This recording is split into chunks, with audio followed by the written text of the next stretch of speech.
the, dare I say, iconic Rhea Ripley is with us right now. Hi. Hi. Welcome back. Thanks. How are you? I'm good. How are you guys? Has the feedback been positive so far since Unreal dropped?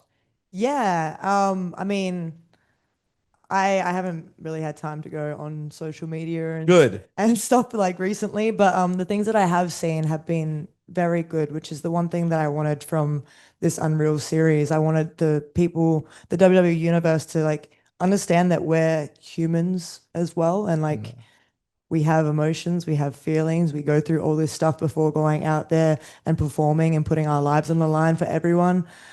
Because I think sometimes it's forgotten that we do feel these things. Well, we've never talked about this. You are quick to, not quick to, you will if the moment calls for it. Mm-hmm. You are one of the superstars who will have a, hey, I love you guys, but you need to fall back. Mhm. Like, this is a bit too far. I saw one recently, like, don't send mail to my house. Yeah. Don't, I was at the airport and someone did this. You are someone who like is so loved, but Mhm. there are moments where I'm sure that can feel slightly uncomfortable. And Yes. I really respect the fact that you are someone who's taken the moments to like, as kindly as you can, say, know where the line is. Yeah. I feel like we have to because it's like they just forget and they think not all of them, but some of them do think that they own us because we are on live television weekly. And I don't stand for that. I'm a human being as well. I grew up like everyone else. I live like everyone else. I don't want random people rocking up at my door to like mark out over me. Have you ever had it actually at your door? I had someone rock up on Valentine's Day, this past Valentine's Day, and luckily I was in Australia because like she just stared into my Ring camera. She left it. Nothing weird about that. No, You're traveling and you're looking at your Ring camera and you just, so strange. She left like a poem under my door. Matt saying that like we're the sun and the moon and we're meant to be together. And I was like, if I was home, I would have answered the door and I would have been so uncomfortable. And I don't want to feel uncomfortable in my own damn house. Yeah. right. Like that's just not okay. Everyone should have their space to like go home and relax and not have to worry about someone random looking through your window or knocking on your door. It's just like we have to have an off time as well because I will say, season. and I know this doesn't seem very you because you are like very Florida at this stage in your life. This is the upside to New York City, though. Like in New York City, But it is a New York cool. You can't do you it. and you're living in a and also you're living in a building. There just Yeah. is no. There's a doorman outside who's like they know if anyone's creeping around in it. Like there's just no such thing. That's why like the richest people can live in New York City because there's always someone watching their back. Yeah. But I think it's an important line. And like, listen, obviously it starts with a lot of love for you, and like the same thing that my friend Riggs was saying about you that has immense upside for your potential and your future and your ability to earn and perform and do all those things. But yeah, you being this person that's of interest to people that makes them want to look at you. Yeah, there's drawbacks to that Yeah. too, right? And like I always say I love my fans because I do. I appreciate them. I literally am only in the position that I'm in because of them because they cheered me on from day one against Shayna Baszler in NXT and from the Mae Young Classic and NXT UK. They were always there, but like I feel like sometimes just reminding them that we're very similar because I know a lot of my fans they have this is going to sound bad, but like they have a lot of like mental problems. They go through these struggles like a normal human Like does. all people do, right? Everyone does. And I want them to know that like I go through these same things and they can overcome whatever they want to overcome. They just need to put their mind to it and believe in themselves. And that's what I try to portray. But I think that's what also makes me so relatable sometimes where they think it's okay to then track me down and come see me in certain places because But- we're like more of a friend than Right. a You do- fan. Yeah. And But that's why they have the meet and greets, right? If you got something to That's the thing. and get off your chest, come to a meet and greet. Yeah. Like, advertise. We actually, I will say, WWE, for better or for worse, makes you guys more available Oh yeah. than any other stars in the world. Yeah. Yeah. So like there really are a ton of opportunities, some of which aren't expensive, some of which like I saw this past week, Stephanie Vaquer was, at whatever Going random. through the airport. No, not that. I saw her saw but that. the same week I saw her at a store. Like she was just doing appearances. Like Yeah. still, there still are these very regular ass appearances where you can roll up and meet someone. Yeah. Now, What is it like for you in our world? You I'm not trying to like make you blush or whatever. But you've become gigantic, right? You're one of the biggest stars in the company. But our world is small. Like we are not, Mm. WWE is huge, but Yeah. like it's also small. It's Yeah. also niche in its own way, right? Thanks, Kelly. Can you also go out and live life pretty normally and move around and not get stopped very much? No, to be honest. Really? It's gotten I think because of Netflix, the whole deal there, it's opened up how accessible WWE is for everyone now. So a lot more people are watching it, which means a lot more people recognize me in public. The only thing that is good is I wear such heavy makeup on TV. Sometimes it gives people a couple seconds to like think and be like, what's that? Like she kind of looks like Rhea Ripley. Yeah. that's Have I ever told you that you look like Rhea Ripley? I get that sometimes. And then I go, well, you never know. And they go, nah, she's way bigger. And I go, by the way, Shut- by the way, I'm just I can gonna see go that. fuck myself. By the way, I could see that kind of working for you because, on TV, you do look really, really larger than life. And then Yeah. I'll see a photo of us and I'm like, she's not a gigantic human being. But like, it's funny because like on TV, people will make the comp like China-like in Mhm. terms of being like really imposing. Mhm. And I don't actually know how tall China I don't was, either. but I feel like she was 6 feet. Yeah. Again, it would be, by the way, I'll find out she was 5'5" too. I don't know. But so you do have that part that like now, and you don't wear all the rings all the time, right? The My bull physique rings out, right? Yeah. Is everything too. is in all the time? Yeah, all the time. Really? Yeah, because I'm scared that they're gonna close up. But does it always have to be a hoop there? It doesn't have to be, but I got nails. It's hard to change. Mm. You know, You know it's a that lot of so isn't that a weird thing about like looks that people have is that if you were to like tell me, if you were to ask me if you had that in all the time, yeah. I'd be like, I don't think it's in all the time. I guess I'm just like used to. Because I you guess just picture Yeah. her a certain way, and that's how she is when you think about her, probably, right? now Yeah. now do you so one thing I've always thought that's interesting about your character is the look Hmm. on TV is striking and interesting, whatever, but it's not what you look like all the time. Yeah. And you're much softer looking in real life, for lack of a better word, than your television Yes. character The is. sharp dark makeup. Yes, Yeah. it's intentionally imposing, Yeah. right? And then and I suppose it makes you a bit like scarier and Hmm. tougher looking. Is there ever a part of you that would enjoy like a run where your look is closer to regular person, or is part of that?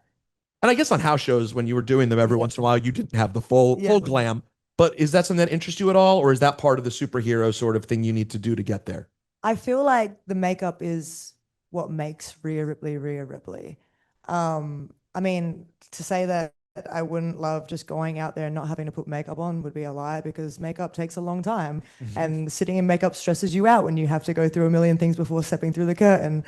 Um, but I feel like the way that the lighting is and just how the cameras portray us on TV, I feel like I need that heavy makeup because the lights they flush you out.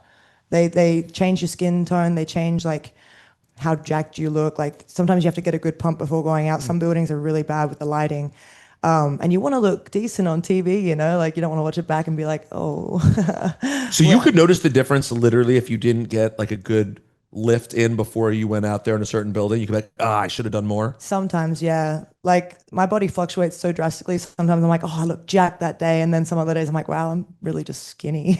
Wow. Not a thought I've ever had about myself. Yeah. Jacked or skinny. Jacked or Neither, no, skinny. neither one has ever been on the options, but yeah, no, neither one's been on the table. That's so funny. Like that's a little thing you always see like the guys and girls like doing whatever thing, messing around with the rubber bands or doing whatever different things you're doing, and you always I wonder. I'm like, does this actually do anything? Yeah. But like it really does, huh? Yeah, it brings like the blood to the muscle. So you get a good little pump. But sometimes like my main problem is I don't really eat show days because I just don't have time and I don't really have the will to eat. Like I just don't feel like it. So I can tell the days that I haven't eaten enough because I go out there and I have no pump throughout the whole match. I don't get a pump and I just look like skinny and frail. Oh, yeah. Everyone's saying that about you. She's so skinny and frail. By the way, this is why part of why people relate to you though, because like you do share, these real life insecurities Yeah. that people are like, oh my God, if Rhea Ripley has These problems, insecurities, yeah. And I mean, I feel like growing up, I didn't have someone that express these things. So I was very lost as a child, and I was like, are these feelings that I should be feeling? Like, why do I? But no one in your house you think was expressing like weakness? Yeah, like my mom's very strong. My dad's very like quiet but strong. My sister, I mean, she's emotional, but she's younger than me, so it was okay. Right. Um, and for me, like growing up in wrestling, everyone portrays themselves as larger than life and strong and like they have no weakness. So I never really knew how to express myself, and I wish that I had someone that expressed themselves that I could look up to and then be like, okay, I am normal. These are normal emotions. This is just what people go through sometimes. And that's why like I like to talk about it all the time, because I'm like, if someone can like relate to it and it helps them get over whatever struggle they're going through, then I'm doing my job right. Well, and now your character is gonna do. I So I always like joke that like when I first got back into wrestling, it was like, 2005, and I was probably too old to be having these feelings, but whatever. I was, What, 21? in my early 20s. No, a little bit older already.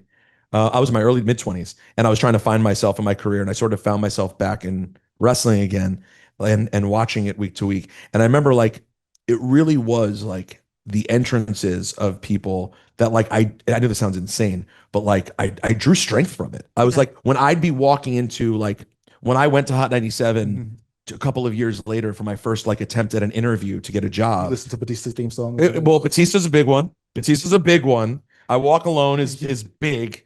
I Walk Alone and Hunter's music too. Which one though? Because he has No, like the game. I mean, like, and I would Of think of the course, yeah. spit. I'm a Why do you think I nailed the spit so perfectly at the kickoff show? Because I'd practiced that Practice. spit. Because I was like, and so I think it's interesting. Your entrance is sort of similar to that. Yeah. Like you get so big and that Yeah. stomp, and you know that there are going to be little girls who, when they have a situation that makes them nervous, they're thinking about you. You know what I Yeah. mean? That's Yeah. pretty cool. It's pretty wild, and like to actually like see it in real life too, like the access was it no that the Fanatics Fest that we just did, and I did a little entrance with Mini Rhea. Yeah, I saw that. Just like seeing how like excited but nervous she was backstage, and then as soon as the music hit, she stormed out there. She did my whole entrance right in front of me. Like she was confident, and I was like, "Damn, that's kind of cool." Like my song gave her that confidence heard that it. Rhea Yeah. gets, you know? And it just kicked in. Yeah. Who? So, Oh, go ahead. just to jump in real quick. But I don't want to get too far away from the Netflix thing. Now, one thing I did notice was they had that whiteboard with all the WrestleMania matches planned out, and it was you and Bianca one on one at WrestleMania on that whiteboard. When you found out that Io was going to be added to the match, was it more excitement or was it more disappointment? Like, which one did you feel when you found out that that little wrinkle was going to be thrown into it? So I'm quite glad that WWE Unreal has dropped, because now I feel like I can talk freely about some stuff. But Hannah pulled me aside before my match with Io, and he's like, "What do you think about it potentially being a triple threat? And if it doesn't end up being a triple threat, we're both gonna get the slack because Io got pushed out of it, and they're just gonna be hating on both of us. Like Io deserves to be in it." I talked to Hannah, and he asked me how I felt about losing to Io that night. And I was like, I've never beaten her, so it makes sense. And if it gets her into the match that you guys are obviously building as a triple threat match, so it makes sense, then put her over me. Like, I don't mind dropping the title. I just want to have a good way to get back into the match so it can be a triple threat. Like, we really have to make sure that everything I do from here on out kind of makes sense as to why I will be in there, because otherwise I'm going to get completely shit on now instead of Io. That's a really good point. Yeah, so it made it really hard. Like, of course, I want Io to be there. I want her to be a part of it. I think she deserves a WrestleMania match. So if you're going to build a triple threat, make it a triple threat. Now, by the way, though, in the end, it works out. Obviously, the match turned out. I'm sure you now think Oh, yeah. hindsight 2020, it all worked It out. was 100% worth it. And now, see, it worked out twice too. First of all, let me just say honestly, I fully complained when it happened. Just to be honest, on the show, I complained. First of all, you probably won't remember this, but before what happened that got us to Bianca? What did Bianca win? The chamber? The chamber, yeah. The night of the chamber, I overheard you having a conversation with the producer, and I walked in and I was like, "Oh, spoilers!" And I knew at that point Bianca was winning. Yeah. And so in my mind, I'm like, and I think you and I even joked about hair versus hair, and I was like, "Ooh, hair versus hair, Bianca and Rhea would be Burn it out. it was incredible, right?" And And so that's what I thought we were getting. Yes. And I was like, they've never had their proper moment. Yay, that we're going to get it. When EO came about, I was disappointed at first. Yeah. I will be the first to admit that I was wrong. Like this turned out to be an absolute classic. And awesome. furthermore, it if you had gone to you and Bianca having your moment then, it would have been too early. You guys still have time It was way to get too there. early. Yeah, I feel like if you want to build to me and Bianca, it has to have a perfect build to Mania. Like we can't be adding people into the build. It has to be us two absolutely feuding about whatever it is, but it has to make sense and build it to that Mania match. I don't, even though you and EO had a story that went back prior to that, now you guys truly have a thing. Like you and Bianca are going to have a thing, but now you and EO, I think, are becoming one of sort of the marquee rivalries among the women. And I don't think we wouldn't have gotten there without this. So it all worked out. Yeah, no, I agree. The whole story with EO leading back to the second Mae Young Classic, like sometimes that gets forgotten. But now we have so much of a story on the main roster as well that like you kind of can't forget about the past and what's happened. So it's like it's cool to see it escalate. And then with Bianca, we can really build from anywhere. So yeah, that's what I'm saying. You guys, because to me, you guys are, the faces of women's WWE, and there are lots of people that are. Yeah. But in terms of the next generation of it, right? Like Becky and Bailey obviously are like built into it and have been that. But I think when we talk about where we're going in the future, you guys are so kind of Mount Rushmore in that conversation. We will eventually get there, and I hope you guys, have a trilogy at WrestleMania, whatever it is. I mean.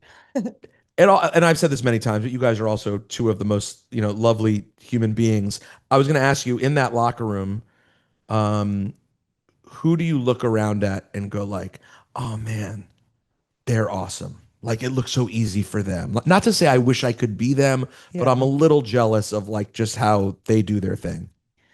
Man, that's a hard question. I feel like everyone in the locker room is so good at what they do, and like no one really puts over the stress like I feel like I do in front of people because like I'm stressing 24/7. You can't sell, Rhea. Doesn't everybody tell you this? I can't help it. I try and find a hidden corner, but the cameras seem to find me wherever I go. That unreal footage. Yeah, I know. I was like, I swear they weren't filming that. I think like, oh man, Naya is one that like she's so go with the flow and like she believes in everything that she does so much. Like I see her and I'm like, I know that you don't have a clue what's going on right now because I'm a part of it and no one has a clue. How are you so calm? So she's like one of the main ones from the females. And then when it comes to like the overall WWE Dom, like we just talked about this with Raquel and Roxanne. dude, he's so he does calm. the most nonchalant person there. He's like, oh, what happens, you know? I'm like, how do you have that attitude? But I did say this, and I'm not trying to bury Dom because I love him. Yeah. But there is a part that if Dom completely failed, he can go live on Rey Mysterio's couch. I'm sure your parents nice back in the house. if he's allowed back in the house. Sorry, but like and I think that he uses that privilege to his advantage in that it allows him to be calm. Like he's like things are going to be all right. So like, what's to not be all right about it? He's so calm. He's just like the most chill dude. She brought him up, so this is not even okay. Go ahead, SGJ. So during the last interview, listeners know we jumped into some investigative journalism. Uh-oh. And I want to show you this photo real quick. Go ahead. It's from May 19th. It's the same one we brought up if you've been listening to the whole show. It's Roxanne Perez presenting Dom with some chicken tendies. No. But what I want to ask you about, Rhea, is that like right there. Yeah. What do you have to say for yourself? I'm messy. That's it, right? That's a good answer. Just hey, that's a damn I'm good messy, answer. my dude. I like a little bit of drama when I'm not in it. that was That is. I appreciate. No, sometimes you got to be messy. All right. I promised this to you a long time ago. Oh yes. This is a Cheap Heat shirt, our tribute to Rocky Boy, who we lost back in March, and it's a play on the Junkyard Dog's old T-shirt. Yeah. That's why we have like the chain thing, and then on the back we have like the old school bootleg style of all the different photos, and then my other boy Bear's there. But yes, as one of the biggest dog lovers in the locker room, I wanted to have Rocky. He was our sweet Maltese, of course. He He's going to was be like the Ulafala to the dog lovers. And yeah, that's the new Olafala for exactly. Throw your ones up for Rocky. But you are such a dog person, Yeah. and you've got three. What are the ages, by the way? Luna, I believe, is 7. Barry is like, I want to say 4.5 now. And Bella is just past 1 years old. I love Barry Mm-hmm. because I like that you have two very dog names, and then you just drop the straight up human name on Barry. How did we land on Barry? So me and my partner at the time, we went to the pet shop and I was like, I just want to look at the puppies. I don't want to buy anything. So we went in there and Barry's just sitting in this little glass box by himself. And I was like, I've never seen like a dog like that in the pet store. I was like, I want to play with him. So we went to the little thing and the pet store actually called him Barry.